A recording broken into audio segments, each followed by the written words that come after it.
परिचय। गौरव, अम्ल में पानी मिलाते समय सावधान रहो। पानी मिलते समय अम्ल को हिलाते रहो। ऐसा क्यों मैम? मैं इन्हें सीधे सीधे क्यों नहीं मिला सकता? ऐसे तो बहुत समय लगेगा। हाँ, ये सच है कि इसमें समय लगेगा, किंतु तुम्हें इसे धीरे धीरे ही मिलाना चाहिए, अन्यथा तुम जल सकते हो। अरे हाँ, मुझे पात्र गर्म लग रहा है। ऐसा क्यों है मैम? बताती हूँ। ऐसा अम्ल व क्षारक के मध्य अभिक्रिया के कारण है। बच्चों, इस पाठ में हम अम्लों व क्षारकों के गुण धर्मों तथा लवणों के बारे में अध्ययन करेंगे।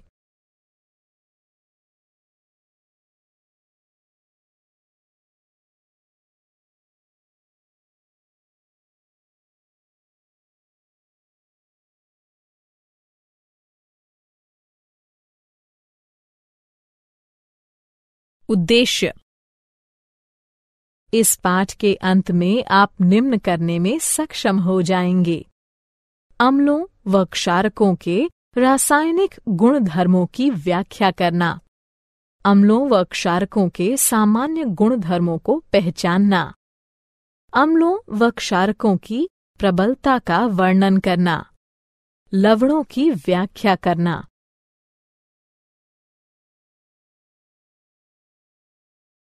अम्लों व क्षारकों के रासायनिक गुण धर्म। अम्ल वह तत्व है जो पानी में मिलाए जाने पर हाइड्रोजन आयन उत्पन्न करता है, और क्षारक वह तत्व है जो पानी में मिलाए जाने पर हाइड्रोक्साइड आयन उत्पन्न करता है। अम्ल व क्षारक दोनों ही के रासायनिक गुणधर्म भिन्न भिन्न होते हैं। आइए इनके गुण धर्मों का अध्ययन करते हैं।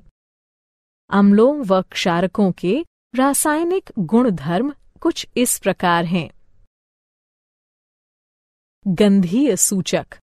मान लीजिए आपको 4 रसायन दिए जाते हैं और अम्ल या क्षारक के रूप में उनकी पहचान करने को कहा जाता है।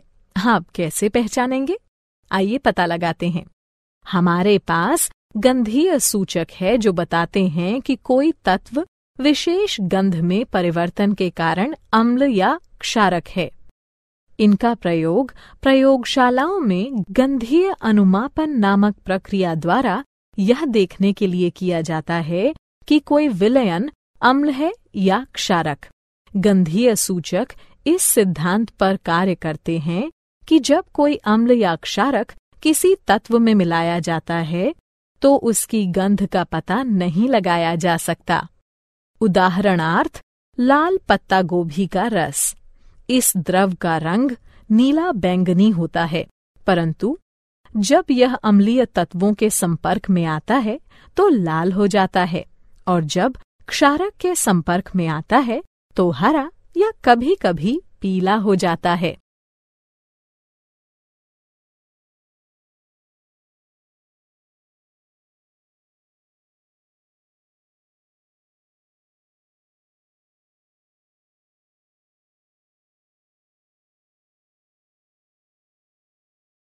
क्या आप जानते हैं, आप जितने भी द्रव देखते हैं उनमें से लगभग प्रत्येक में या तो अम्लीय गुण होते हैं या फिर क्षारीय। जल यानी H2O अम्ल व क्षारक दोनों हो सकता है। इसे कुछ अभिक्रियाओं में अम्ल माना जा सकता है, जबकि अन्य में क्षारक। जल अम्ल या क्षारक बनाने के लिए स्वयं के साथ भी अभिक्रिया कर सकता है।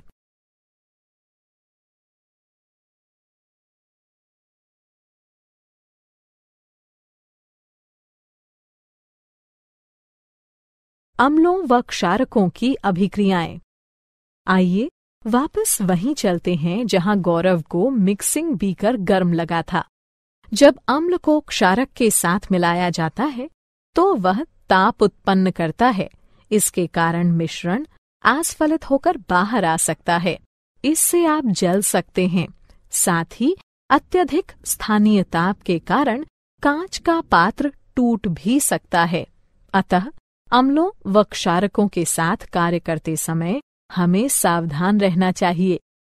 आइए अब अम्लों व क्षारकों की धातुओं, धात्विक कार्बोनेटों व धात्विक हाइड्रोजन कार्बोनेटों के साथ परस्पर विभिन्न अभिक्रियाओं पर विचार करते हैं। धातुओं के साथ अभिक्रिया। हाइड्रोजन के ऊपर सभी धातुएं तनु अम्लों के साथ उनके संगत लवण बनाने व हाइड्रोजन को मुक्त करने की प्रतिक्रियाशीलता श्रृंखला में अभिक्रिया करती हैं।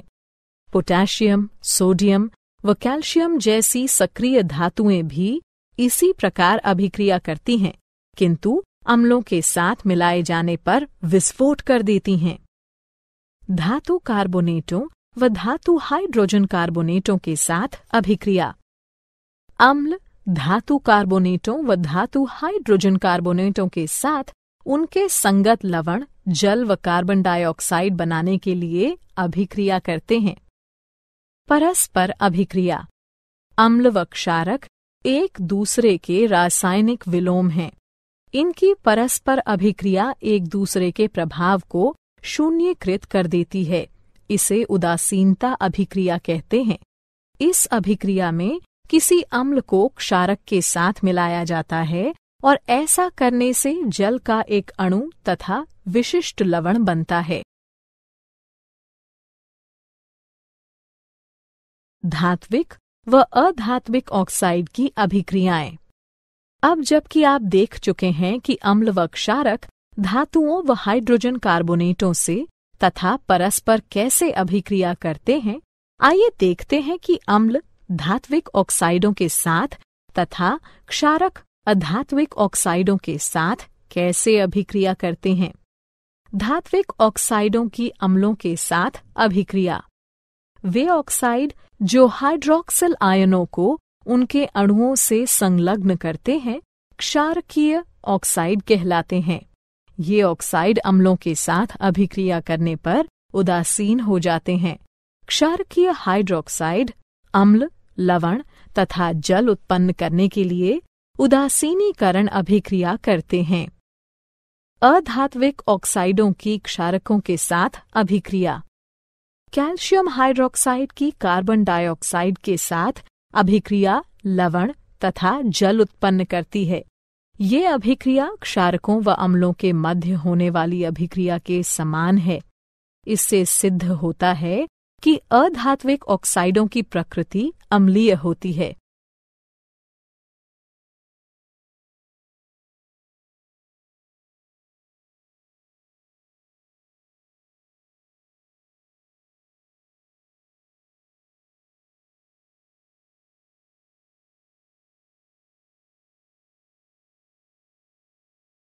क्या आप जानते हैं, जब अम्ल व क्षारक परस्पर अभिक्रिया करते हैं तो वे जल उत्पन्न करते हैं। अम्ल H+ आयन उत्सर्जित करता है तथा क्षारक OH- आयन के साथ उसका संयोजन करके उसे ग्रहण करता है।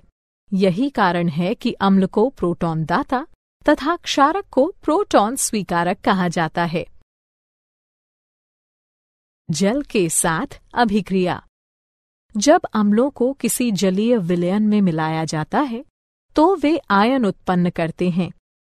किसी अम्ल या क्षारक को जल में मिलाते समय आपको यह याद रखना चाहिए कि यह एक ऊष्माक्षेपी प्रक्रिया है। सांद्र अम्ल में जल मिलाते समय ध्यान रखिए कि उत्पन्न ताप मिश्रण को आस्फलित कर सकता है, जिससे आप जल भी सकते हैं। अत्यधिक स्थानीय ताप के कारण कांच का पात्र टूट भी सकता है। जब आप किसी अम्ल या क्षारक को पानी में मिलाते हैं तो प्रति इकाई आयतन के हिसाब से आयनों की सांद्रता घट जाती है। इस प्रक्रिया को तनुकरण कहते हैं और आपको तनु अम्ल या क्षारक प्राप्त होता है। अम्लों व क्षारकों की प्रबलता। किसी विलयन में उपस्थित आयनों की मात्रा जानने के लिए अथवा किसी अम्ल या क्षारक की प्रबलता का पता लगाने के लिए आपको एक सार्वभौमिक सूचक का प्रयोग करना पड़ेगा। सार्वभौमिक सूचक अनेक सूचकों का मिश्रण होता है। यह किसी विलयन में हाइड्रोजन की विभिन्न सांद्रताओं को विभिन्न रंगों में प्रदर्शित करता है। एक पीएच पैमाना वो पैमाना होता है जिसके प्रयोग से हम किसी विलयन में हाइड्रोजन आयन की सांद्रता को माप सकते हैं। आप पीएच को 0 से माप सकते हैं, जो कि अत्यंत क्षारीयता का प्रतिनिधित्व करते हुए 14 तक अति अम्लता प्रदर्शित करता है। उदासीन तत्वों के पीएच का मान 7 होता है।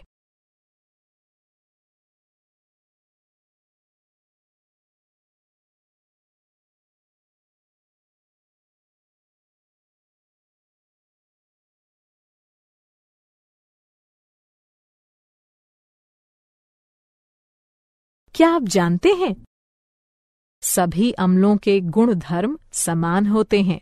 आप जानते हैं कि धातुओं के साथ अम्लों की अभिक्रिया कराए जाने पर हाइड्रोजन गैस उत्सर्जित होती है।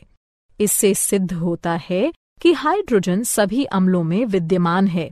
तथापि आपको ये पता लगाना होगा कि क्या हाइड्रोजन रखने वाले सभी तत्वों में अम्लीय गुण धर्म पाए जाते हैं।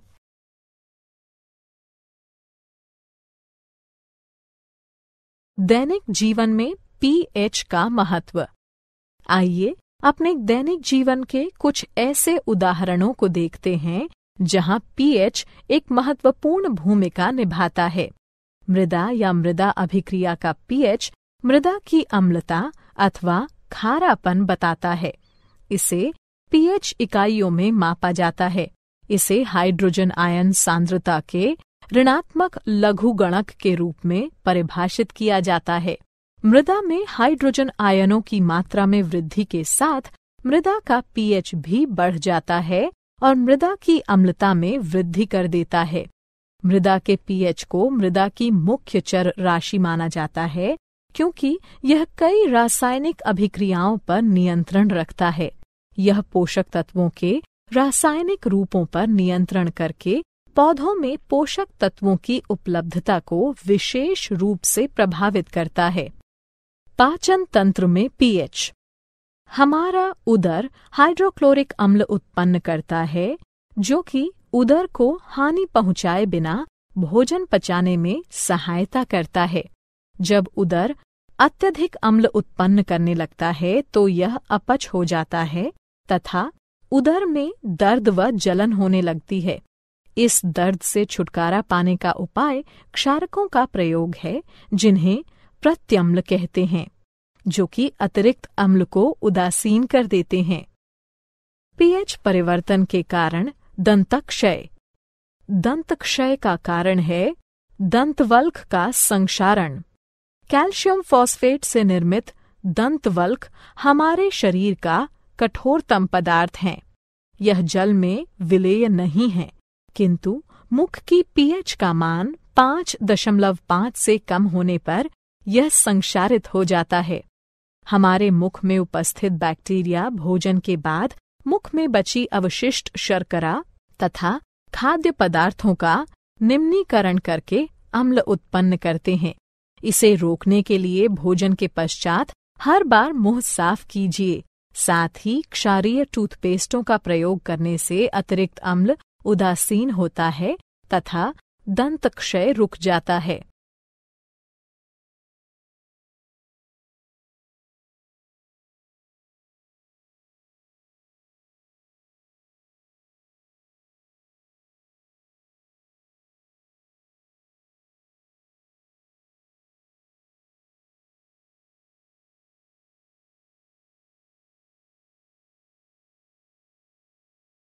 क्या आप जानते हैं? पशु व पौधे आत्मरक्षा में अम्ल उत्सर्जित करते हैं। उदाहरणार्थ मधुमक्खी का डंक, चींटी का डंक या बिच्छू पौधे के कांटे। ये पौधों व पशुओं को प्रकृति द्वारा प्रदत्त आत्मरक्षा यंत्र रचनाएं हैं।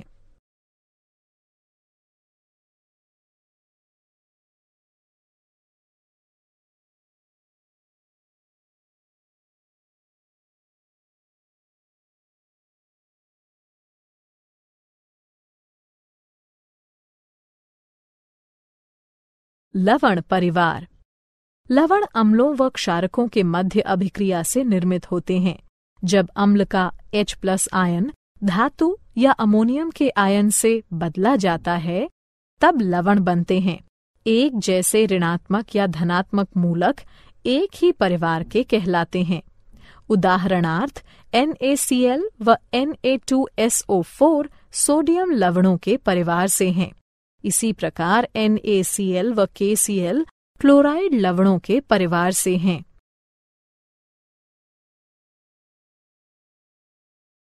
लवणों का pH। यहाँ लवणों का pH दिया गया है। एक प्रबल अम्ल व एक प्रबल क्षारक 7 pH के मान का होता है। एक प्रबल अम्ल व एक दुर्बल क्षारक 7 से कम pH के मान का होता है। एक प्रबल क्षारक व एक दुर्बल अम्ल 7 से अधिक pH के मान का होता है।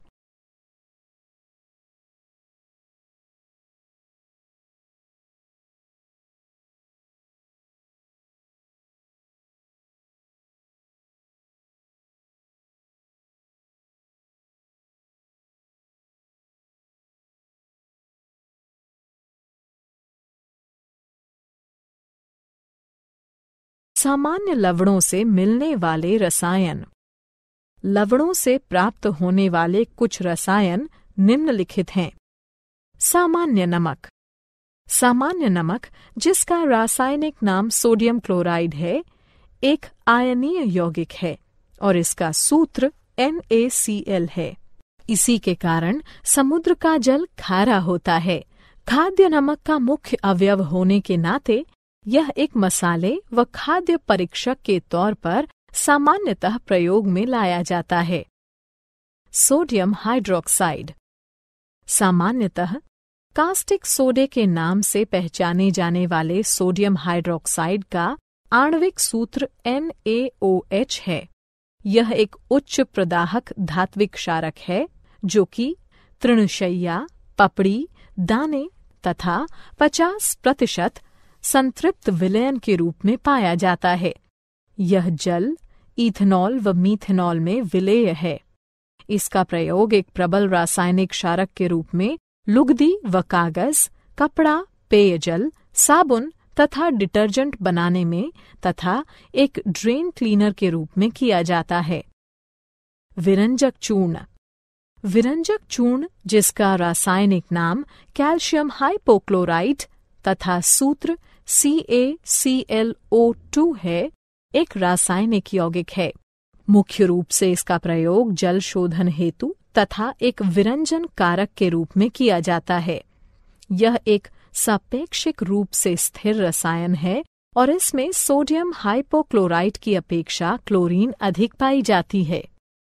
खावन सोडा। खावन सोडा के नाम से प्रसिद्ध सोडियम बाइकार्बोनेट तथा सोडियम हाइड्रोजन कार्बोनेट एक रासायनिक यौगिक है जिसका NaHCO3 है। यह एक श्वेत ठोस है जो कि क्रिस्टलीय है, किंतु एक महीन चूर्ण जैसा दिखाई देता है। इसका स्वाद अल्का नमकीन अल्कलाइन होता है। धावन सोडा। धावन सोडा या सोडा भस्म के नाम से प्रसिद्ध सोडियम कार्बोनेट, जिसका रासायनिक सूत्र Na2CO3 है, एक सोडियम लवण है। इसे वाटर सॉफ्टनर के तौर में प्रयोग में लाए जाने के कारण घर घर जाना जाता है। यह विभिन्न पौधों की भस्म से निष्कर्षित किया जा सकता है। यह लवण व चूना पत्थर से बड़ी मात्रा में संश्लेषण द्वारा प्राप्त किया जाता है।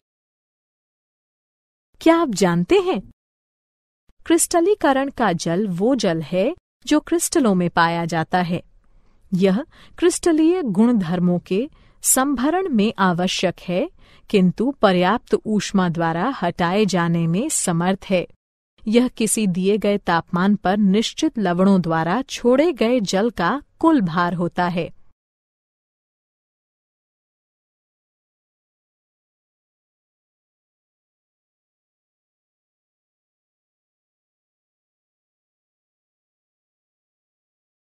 सारांश।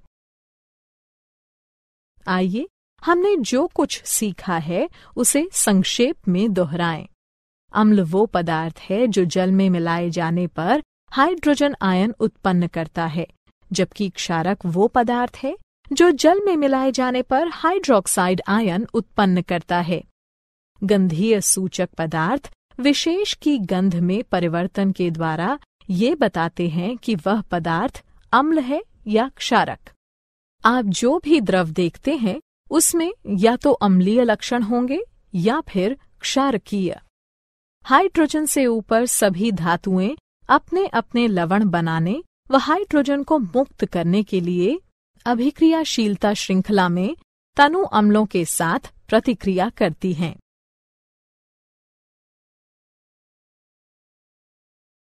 अम्ल कार्बोनेटों व हाइड्रोजन कार्बोनेटों के साथ उनके लवण, जल व कार्बन डाइऑक्साइड बनाने के लिए प्रतिक्रिया करते हैं।